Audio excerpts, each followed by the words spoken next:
오늘 본문을 통해서 기도를 배우라 라는 제목으로 말씀의 은혜를 같이 나누겠습니다.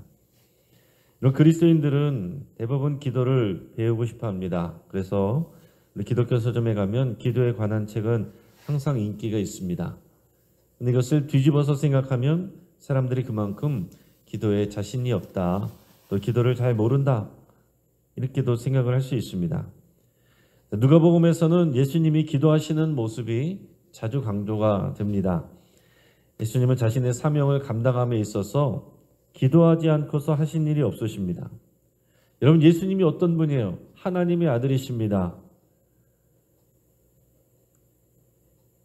하나님의 능력 부어주시는 게 있고 성령님께서 늘 동행하시며 그 능력으로 일하시고 앞으로 어떤 일들이 벌어질 줄도 아시고 또 하나님의 사명자로서 하나님의 아들로서 그리스도로서 이 땅에 오신 분이십니다. 그럼에도 불구하고 예수님은 모든 일에 기도를 앞서지 않으셨습니다. 예수님이 인간의 옷을 입고 이 땅에 오셔서 이 땅에서 사역하셨습니다. 그리고 예수님께서 이렇게 말씀하셨습니다. 요한복음 14장 12절에 보면 내가 진실로 진실로 너에게 이르노니 나를 믿는 자는 내가 하는 일을 그도 할 것이요 또한 그보다 큰 일도 하리니 이는 내가 아버지께로 감이라. 아멘. 예수님이 인간으로서 오셔서 인간의 몸을 입고 오셔서 하신 일들은 모든 것이 기도를 통해서 이루어졌습니다. 뒤집어서 말하면 우리도 예수님처럼 모든 일을 기도를 통해서 해야 된다 하는 얘기입니다. 그럴 때 예수님이 하신 일을 우리도 할 수 있고 더 큰 일도 할 수 있다. 예수님이 그렇게 말씀하셨어요. 기도하면 할 수 있고 기도하지 않으면 할 수 없다. 우리가 그 생각을 잊지 않고 명심해야 되겠습니다. 오늘 본문에서도 예수님은 한 곳에서 기도하고 계셨습니다. 기도를 마치고 돌아왔을 때 제자들이 예수님에게 기도를 가르쳐달라고 그렇게 부탁했습니다. 그 당시 세례요한도 제자들에게 기도를 가르쳤고요. 웬만한 랍비들도 저마다 제자들에게 기도를 가르쳤습니다. 오늘 본문에서 예수님은 기도의 모델을 가르쳐 주셨습니다. 마태복음보다는 더 심플한 내용이 나와요. 오늘 주의 기도, 주님이 가르쳐 주신 기도의 내용이 나오는데 마태복음보다 더 간단한 내용으로 나옵니다. 보통 우리가 해석을 할 때 복음서의 비슷한 내용들을 비교하면서 그것보다 더 심플한 내용이 원래의 모습이다. 보통 이렇게 해석을 하게 되는데 마태복음보다 오늘 누가복음의 내용이 좀 더 원래의 기도의 내용과 비슷하겠다. 이렇게 생각할 수도 있겠죠. 또 물론 이제 마태복음에 나오는 그 주기도문의 내용을 우리가 좀 더 풍성한 내용으로 또 이해할 수도 있습니다. 우리 2절에서 4절까지 말씀을 우리가 읽겠습니다. 예수께서 이르시되 너희는 기도할 때에 이렇게 하라. 아버지여 이름이 거룩히 여김을 받으시오며 나라가 임하시오며 우리에게 날마다 일용할 양식을 주시옵고 우리가 우리에게 죄 지은 모든 사람을 용서하오니 우리 죄도 사하여 주시옵고 우리를 시험에 들게 하지 마시옵소서 하라. 아멘. 예수님께서 기도를 이렇게 가르쳐 주셨습니다. 우리가 잘 알고 있는 이 마태복음의 그 버전의 우리 주님이 가르쳐 주신 기도는 하늘에 계신 우리 아버지 이렇게 시작합니다. 근데 오늘 누가복음에서는 하늘에 계신이라는 말이 나오지 않습니다. 아버지요라고 부르라고 이렇게 가르치고 계십니다. 자, 하늘에 계신다라는 이런 표현은 이제 마태복음에서 추가된 내용일 수 있습니다. 자, 근데 아무튼 중요한 것은 뭐냐면은 기도를 받으시고 응답하시는 하나님을 아버지로 부르라 하는 것입니다. 하나님이 나의 아버지임을 믿고 기도하는 것, 이것이 기도의 첫 출발입니다. 우리가 누구에게 기도하느냐, 우리 기도를 받으시는 분이 누구시냐, 이것을 알고 기도하는 게 중요한데 오늘 마태복음과 누가복음에서 공히 하나님을 아버지라고 부르라 그랬습니다. 우리를 사랑하시고 우리를 아시는 우리의 아버지께 기도하는 겁니다. 올바른 기독교 신앙이란 것은 인격적인 관계로 이루어집니다. 인격적인 관계. 그냥 숭배하는 관계가 아닙니다. 거래하는 관계가 아닙니다. 인격적인 관계, 사랑하는 관계예요. 하나님은 멀리서 나를 감시하거나 채찍질하시는 분이 아니십니다. 우리 연약함도 다 아시는 아버지십니다. 그리고 하늘에 계신 우리 아버지, 전능하신 하나님, 그리고 우리와 함께 하시는, 우리를 사랑하시는 친밀하신 아버지, 그분께 우리가 기도를 드리는 거죠. 그래서 나를 모르는 높으신 분과 대화를 나누는 그런 일이 아니다 하는 것입니다. 나의 아버지라고 하면 우리는 마음을 열고 편하게 대화할 수 있습니다. 그러니까 오늘 우리가 기도할 때도 우리가 아버지를 부르며 그 아버지의 친밀함을 여러분께서 느끼면서 기도할 수 있기 바랍니다. 그리고 그 다음에 나오는 기도는 하나님 아버지의 이름을 거룩하게 하는 것입니다. 기도의 우선순위는 우리 아버지 하나님의 이름을 거룩하게 하는 거예요. 그 말은 하나님께 영광을 돌리고 찬양하는 것을 말합니다. 그러니까 여러분, 기도하실 때 하나님 아버지를 불러놓고 내 필요한 것만 주구장창 얘기하지 마시고 먼저 우리 하나님께 영광을 돌리시고 우리 하나님의 이름을 거룩하게 하시기를 바랍니다. 이사야서 6장에 보면 스라비라고 하는 천사들이 하나님을 찬양할 때 거룩하다, 거룩하다, 거룩하다 이렇게 크게 외쳤습니다. 자, 하나님의 이름이 거룩하신 것을 우리가 인정하고 높여드리는 것, 그게 찬양이고 경배입니다. 하나님은 거룩하신 하나님이세요. 역사 속에서 이스라엘 백성들은 자신들의 죄와 우상 숭배로 하나님의 거룩한 이름을 더럽혔습니다. 그래서 하나님은 당신의 이름이 거룩하게 회복되기를 원하십니다. 에스겔서 36장 23절 제가 읽어드립니다. 여러 나라 가운데서 더럽혀진 이름, 곧 너희가 그들 가운데서 더럽힌 나의 큰 이름을 내가 거룩하게 할지라. 내가 그들의 눈앞에서 너희로 말미암아 나의 거룩함을 나타내리니 내가 여호와인 줄을 여러 나라 사람이 알리라. 주 여호와의 말씀이니라. 아멘. 우리가 여호와 하나님의 이름을 거룩하게 한다. 하나님의 이름을 찬양하는 것입니다. 하나님이 하신 일들을 찬양하는 거예요. 또 하나님의 높으심, 하나님의 선하심, 하나님의 완전하심을 우리가 인정하고 그 앞에 엎드리는 마음으로 경배하는 것입니다. 그리고 우리의 사랑을 고백하는 것. 하나님이 우리에게 얼마나 소중한 분이시고 또 귀한 분이신지, 우리의 사랑의 대상인지 그것을 말씀드리는 것. 이게 인격의 대상이죠. 우리 하나님은 자판기가 아닙니다. 우리 하나님은 서비스 센터 직원이 아닙니다. 우리 사랑을 받으시고 우리에게 영광을 받으실 거룩하신 우리 하나님 아버지십니다. 여러분, 우리가 기도할 때 내 필요한 것을 기도하고 나면 더 이상 기도할 게 없다고 생각하는 분들도 종종 있는데,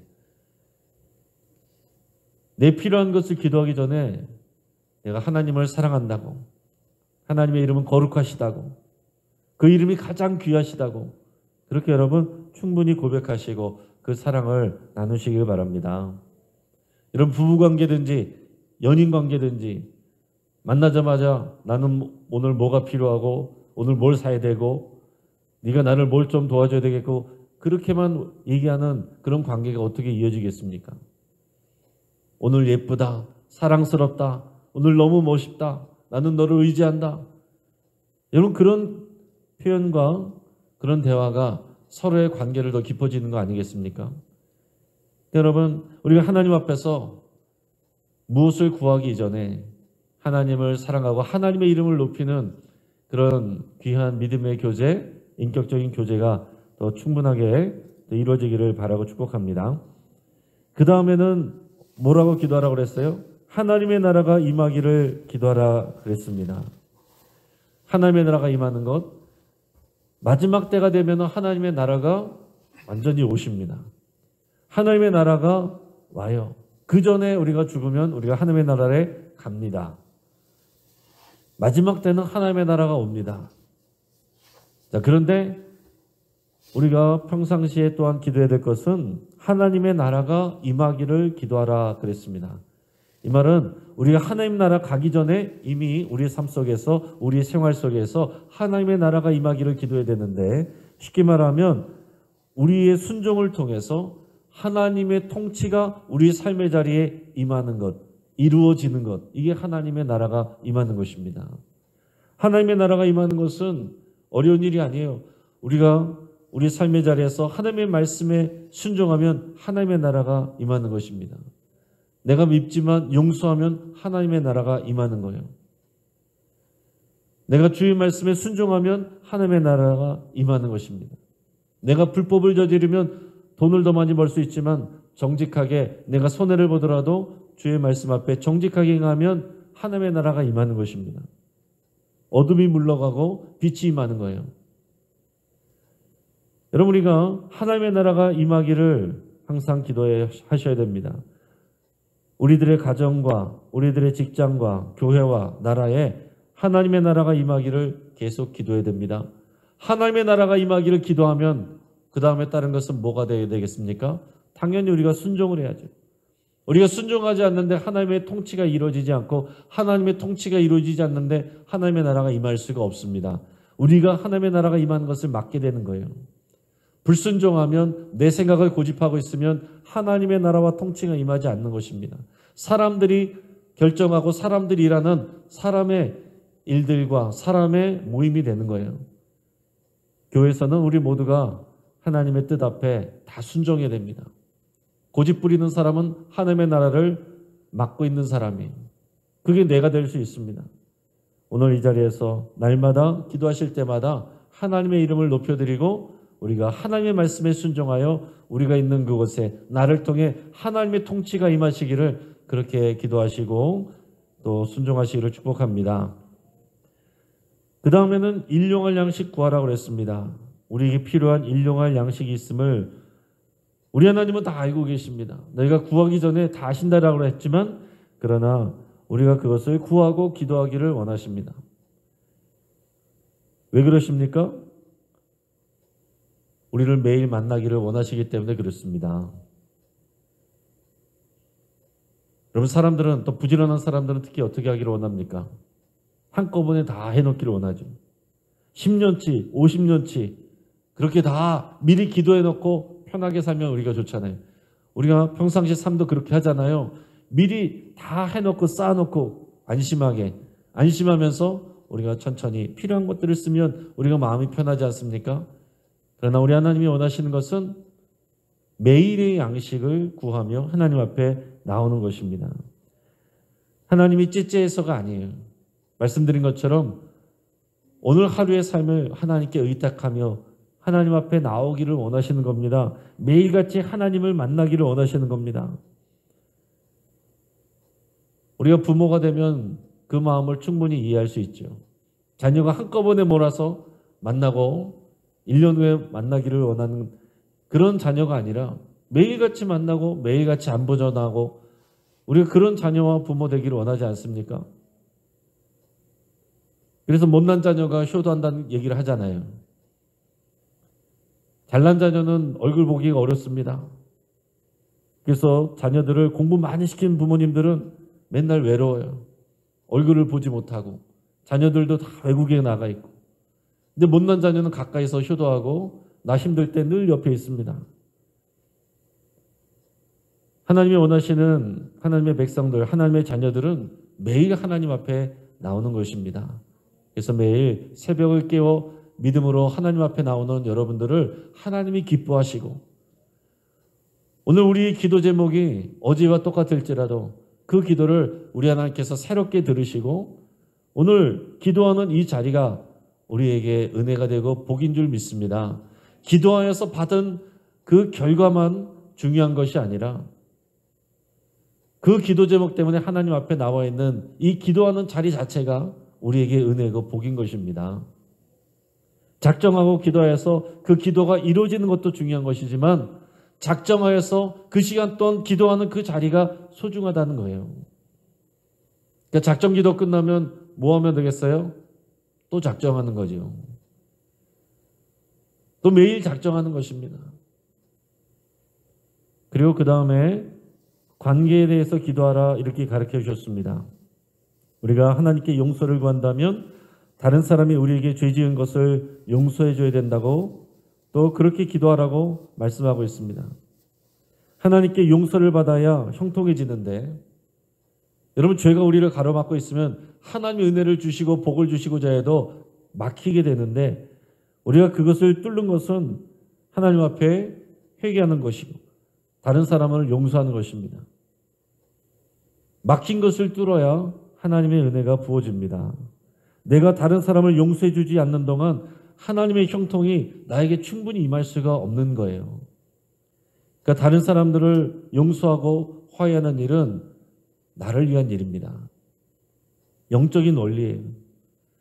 그리고 그 다음에 우리가 시험에 들지 않고 믿음으로 바로 서도록 기도하라 그랬습니다.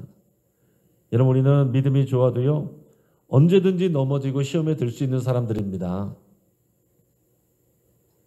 우리는 모두 연약합니다. 모세도 넘어졌고 다윗도 넘어졌습니다. 예수님도 넘어지지 않으려고 겟세마네 동산에서 그렇게 간절하게 기도하신 거예요. 그런데 하물며 우리가 어떻게 안 넘어집니까?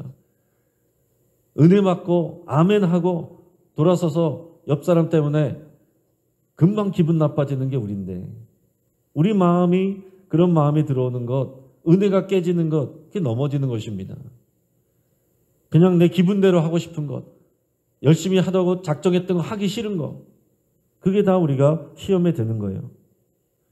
시험에 들지 않도록 기도하시고 시험에 들었을 때 그것을 이겨내도록 여러분 그렇게 기도하시길 바랍니다. 우리 마음을 지키고 생각을 지키고 우리 입술을 지키는 것, 그게 영적인 전쟁이에요.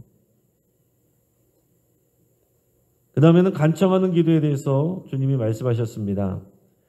우리가 아버지께 신뢰하며 기도하는데 또한 간절히 구하며 기도하라고 그렇게 가르쳐주고 계십니다. 우리 5절에서 10절 말씀을 같이 한번 읽겠습니다. 또 이르시되 너희 중에 누가 벗이 있는데 밤중에 그에게 가서 말하기를 벗이여 떡 3덩이를 내게 구워달라. 내 벗이 여행 중에 내게 왔으나 내가 먹을 것이 없노라 하면 그가 안에서 대답하이르되 나를 괴롭게 하지 말라. 문이 이미 닫혔고 아이들이 나와 함께 침실에 누웠으니 일어나 내게 줄 수가 없노라 하겠느냐. 내가 너에게 말하노니 비록 벗됨으로 인하여서는 일어나서 주지 아니할지라도 그 간청함을 인하여 일어나 그 요구대로 주리라. 내가 또 너에게 이르노니 구하라 그러면 너에게 주실 것이요 찾으라 그러면 찾아낼 것이요 문을 두드리라 그러면 너에게 열릴 것이니 구하는 이마다 받을 것이요 찾는 이는 찾아낼 것이요 두드리는 이에게는 열릴 것이니라. 아멘. 오늘 이 말씀을 우리가 잘 알고 있습니다. 이 말씀에서 우리 주님이 말씀하시는 것은 하나님 앞에 간절하게 기도하라고 말씀하고 있습니다.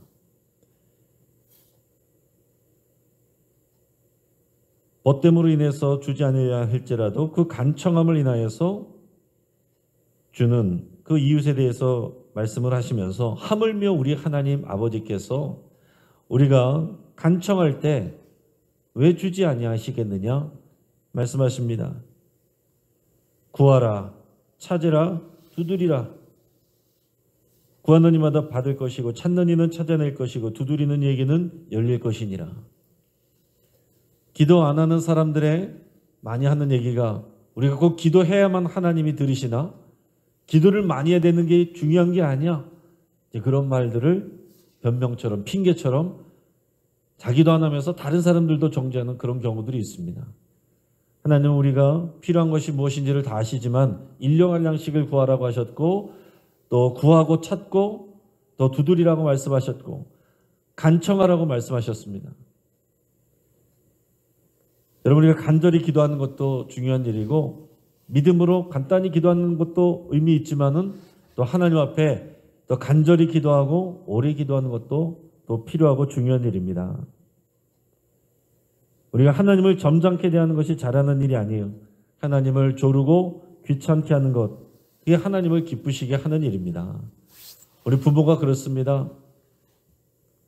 우리 부모로서는 자녀들이 자신들의 필요한 것에 대해서 부모에게 와서 얘기를 하고 또 그것에 대해서 또 간절하게 요청하면 부모는 기뻐하게 됩니다. 기쁜 마음으로 도와주게 돼요. 근데 자녀들이 다 내가 알아서 하겠습니다. 다 컸구나. 기쁜 마음도 있지만은 서운한 마음도 있습니다. 우리 부모는 자녀를 돕고 싶고 또 자녀가 그 어려운 것들을 필요한 것들을 얘기를 해서 또 도울 수 있는 그 일을 하기를 원합니다. 마찬가지로 우리 하늘 아버지께서는 우리의 기도 제목을 가지고 하나님 앞에 간절히 기도하기를 원하시고 우리 하나님께 구하고 찾고 두드리기를 원하십니다. 그럴 때 우리 필요한 것들을 당연히 주시는데 마지막에 보면 너희 하늘아버지께서 구하는 자에게 성령을 주시지 않겠느냐 그랬습니다. 여러분 성령을 구하시고 성령의 인도하심을 구하시고 성령 인도하심을 따라 기도하시길 바랍니다. 중언부언하는 것과 간절히 기도하는 것은 다릅니다. 중언부언하는 것은 아무 뜻 없이 의미 없이 하는 것이 중언부언하는 것이고 우리가 같은 제목이라고 할지라도 간절하게 하나님 앞에 집중하여 기도하는 것은 간절한 기도입니다. 오늘 이 아침에 여러분들이 우리 하늘아버지 앞에 나와서 기도하는 이 시간에 오늘 주의 말씀을 붙들고 하나님 앞에 기도하시면서 오늘 성령님께서 인도하시는 바대로 여러분들의 간절한 것들을 기도 제목을 하나님 앞에 아뢰어 기도할 수 있기를 바랍니다. 하나님 앞에 또 여러분들의 사랑을 고백하고 또 감사드리고 여러분들의 죄를 고백하고 또 모든 막힌 문제들을 여러분들이 풀기로 결단하시고 또 여러분들의 필요를 구하며 또 성령을 구하며 그렇게 믿음으로 나가시길 바랍니다. 같이 한번 기도하겠습니다. 오늘 이 시간 말씀을 붙잡고 함께 기도할 때에 우리가 예수님처럼 기도하기로 결단할 수 있길 바랍니다. 그리고 모든 일에 기도를 앞서지 않기로 그렇게 결단하시고 하나님 앞에 간절한 마음으로 또 기쁜 마음으로 나가시길 바랍니다. 우리 하나님 아버지를 사랑하고 찬양하며 높여드리기를 우리 기도 제목보다 더 귀하게 여긴다고 그렇게 여러분 고백하며 나가시길 바랍니다. 여러분들이 하나님을 얼마나 사랑하는지 하나님이 우리에게 얼마나 귀한 분인지 하나님이 우리에게 얼마나 더 귀한 일들을 하셨는지 그래서 여러분 먼저 고백하시길 바랍니다. 그리고 여러분들의 필요를 간절하게 기도하시되 기도의 응답이 확실히 올 때까지 기도하기를 중단하지 않고 포기하지 않기로 결단하시고 우리 마음에 평안이 임할 때까지 우리 성령으로 충만해질 때까지 그렇게 기도하시길 바랍니다. 우리 환우들을 위해서 같이 기도하시고 오늘 수요 예배에 지혜와 계시의 영이 임하고 은혜가 충만하기를 위해서 함께 기도하겠습니다. 방학공동 교동협의회 모임과 협력이 더욱 활성화되어서 우리가 사는 이 지역에 우리 하나님의 뜻이 통치가 이루어지도록 위해서 함께 기도하겠습니다. 이 시간 주여 한번 부르짖고 합심해서 함께 기도하겠습니다. 주여